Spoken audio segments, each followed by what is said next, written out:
من شرور أنفسنا ومن سيئات أعمالنا من يهده الله فلا مضل له ومن يضلل فلا هادي له وأشهد أن لا إله إلا الله وحده لا شريك له وأشهد أن محمدا عبده ورسوله. قال الله تعالى في كتابه الكريم: يا أيها الذين آمنوا اتقوا الله حق تقاته ولا تموتن إلا وأنتم مسلمون. وقال تعالى: يا أيها الناس اتقوا ربكم الذي خلقكم من نفس واحدة وخلق منها زوجها وبث منهما رجالا كثيرا ونساء واتقوا الله الذي تساءلون به والأرحم إن الله كان عليكم رقيبا. وقال تعالى: يا أيها الذين آمنوا اتقوا الله وقولوا قولا سديدا يصلح لكم أعمالكم ويغفر لكم ذنوبكم ومن يطع الله ورسوله فقد فاز فوزا عظيما. أما بعد، فإن أصدق الحديث كتاب الله وخير الهدي هدي محمد صلى الله عليه وسلم وشر الأمور محدثاتها وكل محدثة بدعة وكل بدعة ضلالة وكل ضلالة في النار. Ummat al-Islam, sesungguhnya Allah subhanahu wa ta'ala tidaklah menciptakan segala sesuatu kecuali dengan hikmah yang agung di baliknya. Allah menciptakan langit dan bumi. Allah menciptakan Adam alaihissalatu wassalam dan keturunannya. Allah pun menciptakan iblis la'anahullah untuk menggoda manusia dari jalan yang lurus. Allah pun juga menciptakan para malaikat. Semuanya ya akhal Islam dengan penuh hikmah yang agung di baliknya. Tentunya setiap kita untuk senantiasa mempelajarinya akan hikmah-hikmah yang agung tersebut. Lihatlah misalnya bagaimana Allah subhanahu wa ta'ala menciptakan iblis la'anahullah. Allah ciptakan iblis dengan sifat-sifatnya yang sangat tercela. Karena sifat-sifat yang tercela itulah Allah subhanahu wa ta'ala sesatkan iblis. Allah jadikan iblis kafirun billah. Tahukah anda ya akhal Islam a'azzani Allah wa iyyakum, sifat-sifat iblis yang tercela itu, agar kita bisa menjauhinya, agar kita senantiasa waspada daripada tipu daya dan makarnya. Kalau kita pelajari dan mengetahui tentang sifat-sifat iblis tersebut, kita akan bisa mengambil banyak faidah. Ternyata Allah menciptakan iblis bukan semata-mata hanya sebatas untuk menyesatkan manusia, tapi agar diambil pelajaran, agar manusia menjauhi sifat-sifat tersebut dan berhati-hati daripada godaan iblis, daripada godaan syaitan yang terkutuk. Perhatikanlah di dalam ayat-ayat ketika Allah menyebutkan tentang iblis la'anahullah. Allah berfirman misalnya, wa idh qulna lil malaikati isjudu li Adam fasajadu illa iblis aba wastakbara wa kana minal kafirin. Dan ingatlah kata Allah, ketika kami berkata kepada malaikat, hendaklah kalian sujud kepada Adam, maka para malaikat itu pun sujud, kecuali iblis. Ia enggan, ia sombong untuk senantiasa tunduk kepada Allah subhanahu wa ta'ala. Ini adalah sifat pertama daripada iblis la'anahullah, yang menjadikan dia dikafirkan oleh Allah. Makanya Allah mengatakan, aba wastakbara wa kana minal kafirin. Ia pun enggan dan sombong, dan ia pun termasuk orang-orang yang kafir, kata Allah subhanahu wa ta'ala. Ummat al-Islam, berapa banyak manusia yang terhalang dari kebenaran karena kesombongan. Berapa banyak manusia yang terhalang dari kebenaran dan ketaatan kepada Allah karena adanya keangkuhan, angkuh hatinya. Ia merasa dirinya diberikan kemuliaan, ia merasa dirinya diberikan kelebihan, ia merasa diberikan oleh Allah subhanahu wa ta'ala banyak keistimewaan. Seperti halnya iblis. Ketika Allah berikan kepada iblis keistimewaan, ia pun diberikan amanah untuk memegang langit dunia. Ia diberikan kelebihan di atas para malaikatnya. Ketika Allah subhanahu wa ta'ala memerintahkan iblis untuk sujud kepada Adam, disitulah keangkuhan muncul. Disitulah kesombongan muncul ya akhal Islam. Sehingga ia pun enggan untuk sujud kepada Allah subhanahu wa ta'ala, kepada Adam alaihissalatu wassalam. Ia enggan untuk melaksanakan perintah Allah subhanahu wa ta'ala. Oleh karena itu ya akhi, Rasulullah mengancam, la yadkhulul jannah man kana fi qalbihi mithqala habbatin min khardalin min kibrin. Tidak akan masuk surga, kata Rasulullah, orang yang ada di dalam hatinya sebesar biji sawi dari kesombongan. Iyadan billah. Dan Rasul kita yang mulia alaihi salatu wassalam menjelaskan tentang hakikat sombong. Al-kibru batarul haqqi wa ghamtun nas. Sombong itu menolak kebenaran yang datang kepadanya dan menganggap leceh manusia. Itulah kesombongan. Ketika datang kepadanya dalil, ketika datang kepadanya kebenaran, dia tolak karena tidak sesuai dengan akalnya, atau dia merasa dirinya lebih tinggi derajatnya. Ternyata yang menyampaikan kebenaran lebih muda darinya. Ternyata yang menyampaikan kebenaran, ia berada di bawah kedudukannya. Ummatul Islam a'azzani Allah wa iyyakum. Di antara sifat iblis ya akhi, yaitu kenapa iblis tidak mau sujud kepada Adam? Kata para ulama, di antara sebabnya itu hasad, dengki. Kenapa iblis ia tidak mau sujud kepada Adam? Karena hatinya tidak rela. Ternyata ada orang yang lebih diberikan oleh Allah kelebihan di atasnya. Ia merasa sebagai makhluk yang diberikan istimewaan oleh Allah subhanahu wa ta'ala. Ketika Allah menciptakan manusia dari tanah, ketika Allah subhanahu wa ta'ala menciptakan Nabi Adam alaihissalatu wassalam, lalu Allah memerintahkan malaikat untuk sujud kepada iblis, kepada Nabi Adam. Maka iblis pun sombong, dia pun dengki terhadap Adam. Maka pada waktu itu iblis pun bersumpah. Ia berkata, "Fabima aghwaytani la'aq'udanna lahum siratakal mustaqim." Karena engkau ya Allah telah menyesatkan diriku, sungguh aku akan sesatkan hamba-hambamu dari jalan yang lurus. Nabi Adam jatuh kepada kesalahan. Namun Nabi Adam bertaubat kepada Allah. Sedangkan iblis jatuh kepada kesalahan, tapi ia tidak mau bertaubat kepada Allah subhanahu wa ta'ala. Allah memerintahkan iblis untuk sujud kepada Adam, tapi iblis sombong.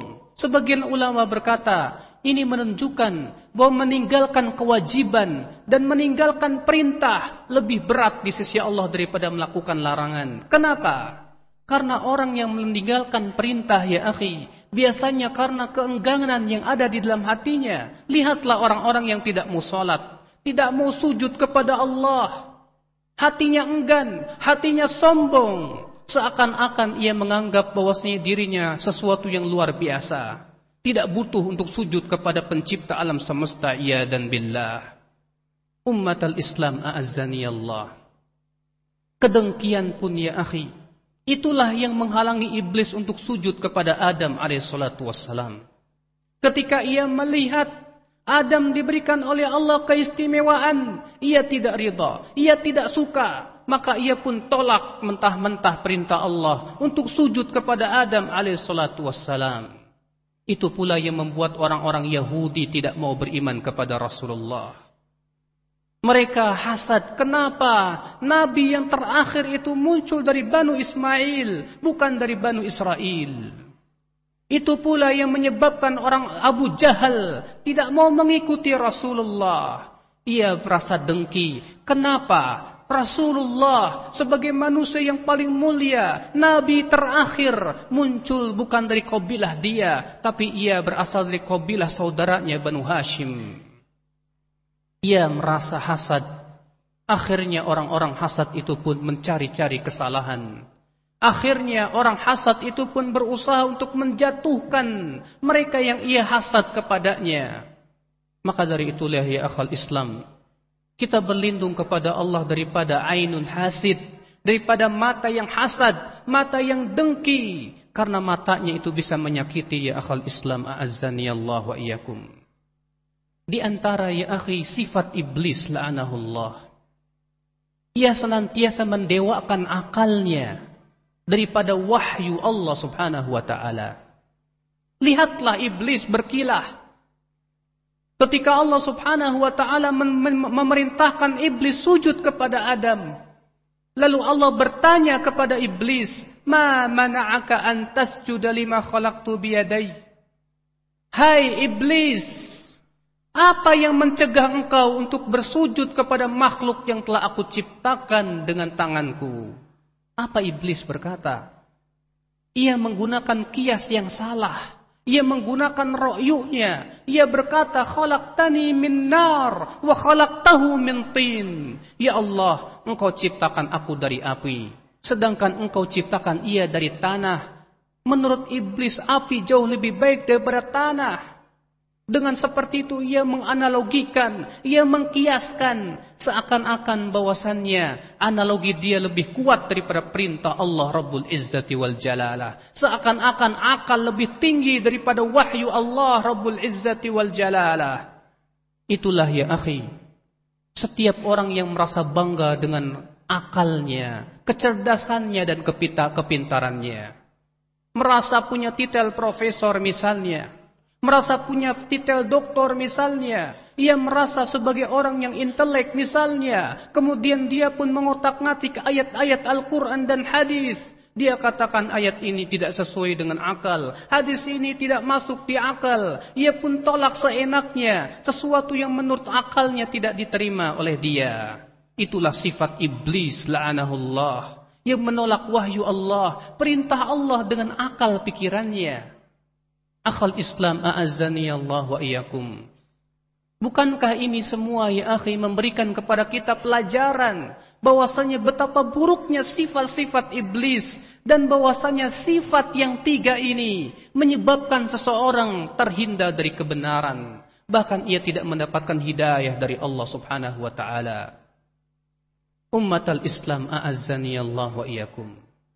Seorang muslim, seorang mukmin berusaha untuk taslim kepada perintah Allah dan Rasulnya. Dia akan lemparkan akalnya jauh-jauh. Ketika akalnya merasa dalil ini tidak sesuai dengan akalnya, dia tuduh akalnya. Barangkali saya yang tidak faham. Barangkali akal saya yang lemah. Tidak mungkin wahyu Allah salah. Allah pencipta akal, pencipta manusia. Dia yakin bahwasanya Allah adalah Rabbul Izzah. Allah adalah pencipta alam semesta. Wahyunya tidak mungkin salah. Tidak mungkin Allah subhanahu wa ta'ala berbicara dengan kebatilan. Segera ia pun tuduh akalnya. Dia merasa akalnya lah yang salah, yang lemah. Segera ia pun berbicara untuk berkata, "Amanna, kami beriman. Kullum min indi rabbina." Semuanya itu berasal dari Rabb kami. Akhal Islam, maka seorang mukmin dia berusaha untuk taslim terhadap perintah Allah. Demikian pula berusaha untuk taslim terhadap perintah Rasulullah sallallahu alaihi wasallam, menyerahkan diri kepada Allah dan Rasulnya dengan sebenar-benar penyerahan. Aqulu qauli hada wa astaghfirullah li wa lakum. Alhamdulillah wassalatu wassalamu ala Rasulillah Nabiyyina Muhammadin wa alihi wa sahbihi wa man walah. Wa ashhadu an la ilaha illallah wahdahu la syarika lah. Wa ashhadu anna Muhammadan abduhu wa rasuluh. Ummatal Islam, telah kita sebutkan tadi tiga sifat iblis yang tercela. Yang pertama adalah kesombongan ya akhi. Maka seorang mukmin tak pantaslah ia bersombong diri. Seorang mukmin wajib tawadu dan tunduk kepada kebenaran yang datang dari Rabb-Nya, siapapun yang menyampaikan kepada dirinya. Bukankah Allah berfirman dalam surat An-Nisa ayat 65, "Fala wa rabbik La yu'minuna hatta yuhakkimuka fima shajara bainahum.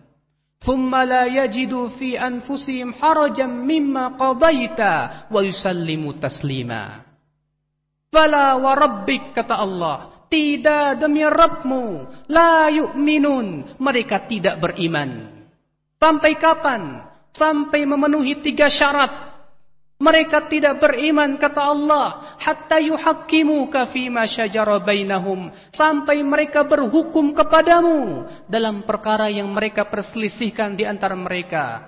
Ketika mereka berselisih, maka seorang mukmin wajib untuk tunduk kepada keputusan Allah dan Rasul-Nya, berhukum kepada Rasulullah sallallahu alaihi wasallam.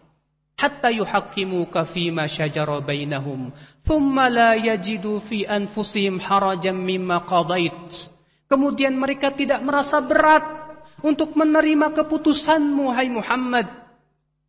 Wa yusallimu taslima, dan yang ketiga, mereka taslim, menyerahkan diri kepada kebenaran dengan sebenar-benarnya taslim. Itulah orang yang beriman, ya akhwat Islam, a'azzani Allah wa iyyakum. Ketundukannya hanya kepada Allah dan Rasul-Nya. Dia hanya menerima kalau kebenaran itu berasal dari Allah dan Rasul-Nya, siapapun yang menyampaikannya. Itulah hakikat tawadu kepada kebenaran. Kemudian ya akhwal Islam, a'azzani Allah, sifat yang kedua dari iblis yaitu hasad dan dengki. Seorang mukmin berusaha untuk berlindung kepada Allah daripada sifat hasad dan dengki ini. Karena sesungguhnya sifat hasad dan dengki ini, akhwal Islam, seringkali merusak amalan seorang hamba. Berusaha ia mencintai dan menyukai untuk saudaranya sebagaimana ia suka untuk dirinya. Ketika melihat saudaranya diberikan kesenangan, ketika ia melihat saudaranya diberikan oleh Allah kelebihan, ia pun berusaha untuk senang sebagaimana ia pun suka untuk mendapatkan kesenangan-kesenangan tersebut.